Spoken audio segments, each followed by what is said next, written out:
శ్రీ పద్మశ్రీ మందకృష్ణ నాయకత్వం ఎంఆర్పిఎస్ జై మాదిగా జై ఐక్యత.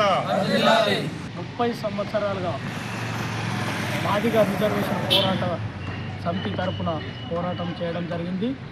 దానికి అనుకూలంగా వర్గీకరణ చేపట్టడానికి అన్ని రాష్ట్రాలకు కేంద్ర ప్రభుత్వము ఆదేశాలు జారీ చేయడం జరిగింది. కోర్టు కూడా తీర్పు ఇవ్వడం జరిగింది. అందులో భాగంగా రేవంత్ రెడ్డి ప్రభుత్వము 9% ప్రకటించడం జరిగింది.